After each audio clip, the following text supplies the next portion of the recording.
Florida International University is the only higher education institution in Florida to sponsor the American Whistleblower Tour, a venue that reaches young people around the world and educates them about what they might encounter when they are in the workforce.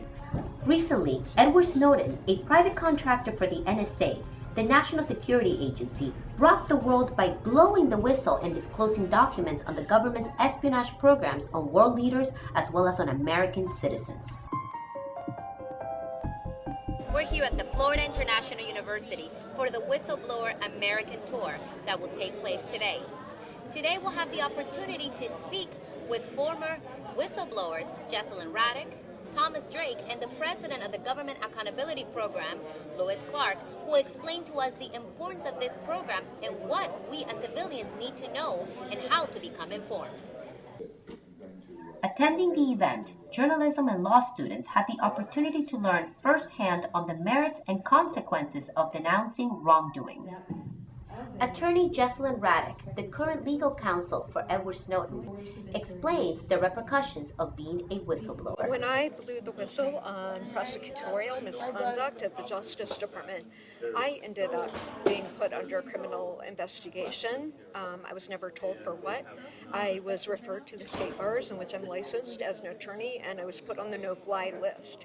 So it was obviously a very draconian response to treat me like a terrorist. And in fact, I was called a traitor and a turncoat and a terrorist sympathizer in the New York Times.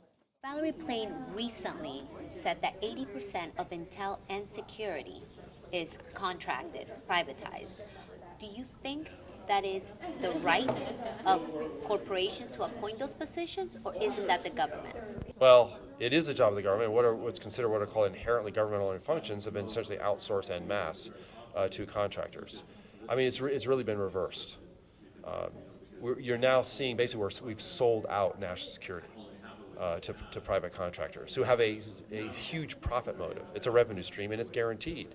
And it's basically a redistribution of vast amounts of wealth from the American taxpayer into their coffers. And for what? What can citizens do? What can those who are going to be the leaders of tomorrow today do, especially here at FIU, where you have the chance to debate and discuss and explore all of these in a way that you may not later when you actually have a job and you're out there in the real world, as it were. This is the time to explore fundamentally what matters the most. Freedom is not free.